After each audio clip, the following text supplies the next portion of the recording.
Hey everyone, hope you're having a great day so far. So I'm going to be doing rear brakes on a Ford F-150 in 01. Let me show you what I got. This particular truck right here, got it on a lift, and I'm going to be doing rear brakes. Let me show you the other side, it's a little more exaggerated. Now on this side, if you look at the inner pad there, you can see it's pretty thin, it's pretty well worn out. So what I'm going to do is, I'm going to take 10mm bolt out, 10mm bolt out, and then the caliper is going to swing back this way and come out with the pads. And if you look at the bottom of the pad, because these are directional pads, the bottom of the pad has that U-shaped notch that fits around the caliper bracket. The top does not. See that? There's no notch right there. This allows the pad, when it's in the caliper, you lock it in place at the bottom and then slide it in on the top. Then you catch your bolts when you put it back together. So I'm going to get started on this. I can't show you every step of the way as I'm doing it, but what I'm going to do is I'll stop, take something apart, show you what I did, and go from there. So that's how we're going to do this job. So I'm going to start by taking those two 10mm bolts out from the other side. I'm going to start on the other side first. Alright, so now that I got those bolts out, let me show you something here. You see the top and bottom bolt are out. They're sitting right there. On these kind of pads, they have this spring bracket that holds the pad to the caliper.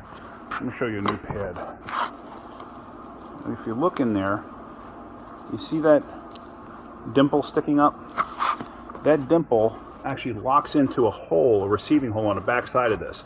I've seen people fight with these pads trying to get them off, because sometimes that spring plate is actually pretty stiff, pretty beefy. Take a screwdriver, stick it in through the caliper like this, till you come out the other side. Now, this is not a pry bar, but we're going to use it as a pry bar. Snap-on, you're not seeing this. And as you're prying it this way, you can actually see that spring distort. And it's also compressing the caliper a little bit, but you want to do this slow and easy. And then what it does is it kind of weakens up that spring a little bit. So now that it weakens it up a little bit, I will take the screwdriver, just like that, and I will bend those tabs up. So now the pad is loose from the caliper. So now the caliper comes straight up and out. And you can see those notches like I was talking about. Not on the top, but there is on the bottom. This way when you go together, and that other pad is going to be in the caliper, it's going to catch like that in a groove, and then it's just going to slide in place like that. So let me go ahead and start doing that. I'm going to compress the caliper next, actually. Alright, so here I have it's a cheapy caliper depressor, but it works. I've had it for years. I don't even know where I got it. Somebody gave it to me, I think. But you need to compress the piston back into the caliper. So with this, and you want to use the pad, because some of these pistons are actually phenolic, and they'll break apart. You know, some of them are metal, some of them are phenolic. So what we're going to do here is we're just going to turn this. Actually, let me pause it, but I'm going to turn it because I can't do this with one hand. Alright, so there it is. I turned it all the way and the piston bottomed out. You can do the same thing with a C-clamp that you pick up from Home Depot or Harbor Freight or wherever. C-clamp, just basically go around here to compress this. It works fine. You don't need anything special to do this. On some of the 4-piston calipers you do, on some of the 2-piston calipers you do, because on the 2-piston caliper you can compress one piston and the other one pops out. So you kind of got to do it evenly, so you may need a special compressor when you're dealing with that. A lot of times I can get away with just doing it with a C-clamp on a 2-piston compressor. 2-piston caliper. Now the one thing you want to make sure of too, when you have this all out like this, the slide pins here, you want to make sure they move freely. So if they don't move freely, you're going to have a problem. This is what can cause outside brake pad wear, inside brake pad wear, chatter, all sorts of stuff. This has to move freely. If it's not, you got to take the inner sleeve out, take the boot out, because the boot is kind of the bushing for the sleeve, and then sit there and sand the inside of the hole out. I don't need to do it on this, so I'm not going to bother taking it apart.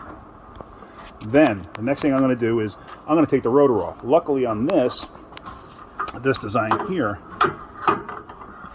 the caliper bridge doesn't cover the face of the rotor. A lot of times they'll come out and be like this, and cover the face of the rotor. You can't get the rotor off. Luckily on this design, I don't have to mess with this to get the rotor off. Basically, just take the rotor, and I got lucky. A lot of times it's just not that easy. Now that interface there, those inner brake shoes, those are for the parking brake. So what I do is I usually clean that stuff up with brake clean.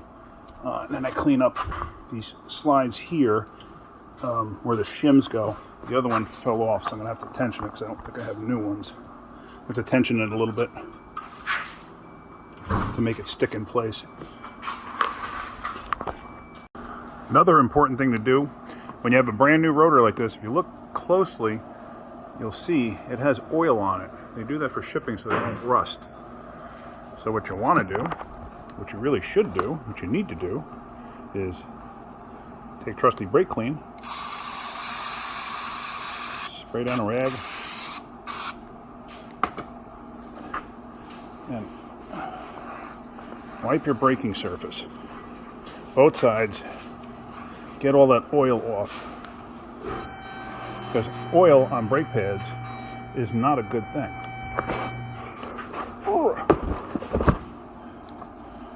God, I can't wait till I get my GoPro going. So you get it all wiped down, get all the oil off of there, then it's good to go to put back on. Now, all right.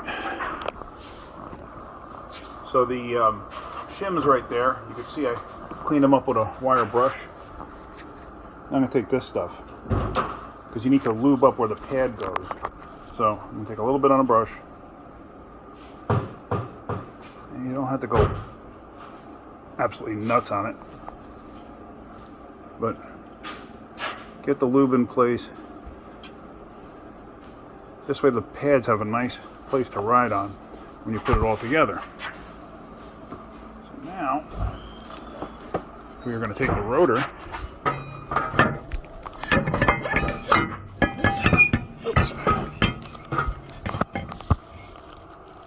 and slide it in place. It was very difficult one-handed. I had to pause the filming for that. So next step is going to be putting the pads into the caliper. So make sure you have the correct pad per side. You can do this easily by, lining it up and figuring out where the notches were supposed to be. So now, take this, you get it inside as such. The outside pad can be tricky, and I may have to stop filming again for that, because you have to get this to ramp over those notches, and sometimes it takes two hands to do it. Let me see if I can do it one-handed. Oh, maybe. Now,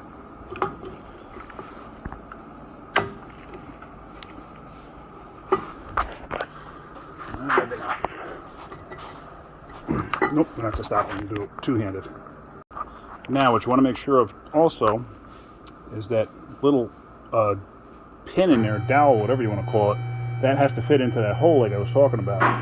So, there it goes. So you want to make sure the pad is sitting flush, because if it's not, you're going to have uneven brake wear. You may not even be able to get the caliper on.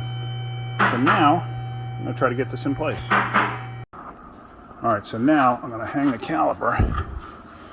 Like I said, those two notches at the bottom, they have to fit around like that. And then that's going to go down in place. Now, one of the things you have to watch out for is on these slides, you got to make sure they're out as far as they can go, because otherwise they hit where they have to mount and you cannot get the caliper in place. So, I got those out of the way. Get those notches in place, and you can see as you're trying to come in that pin hits, or the slide hits. So you need to move it out of the way,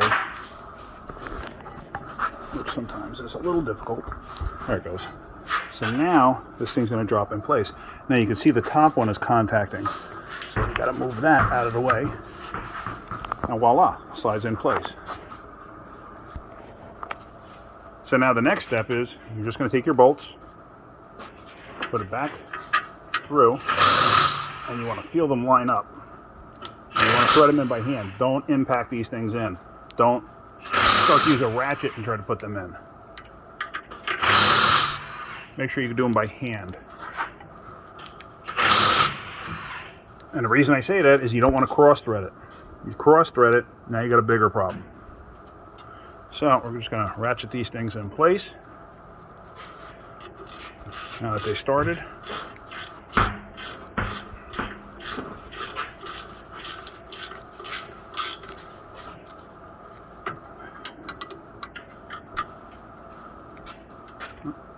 This one can turn a little too easy.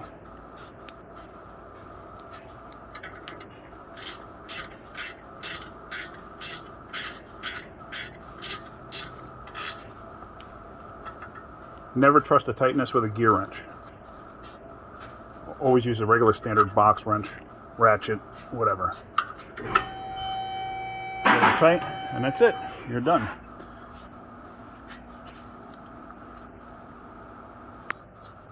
Whenever you do brakes like this, before you back the car out, drive the car forward, whatever, before you do anything, as soon as you hop in it, pump the brakes up.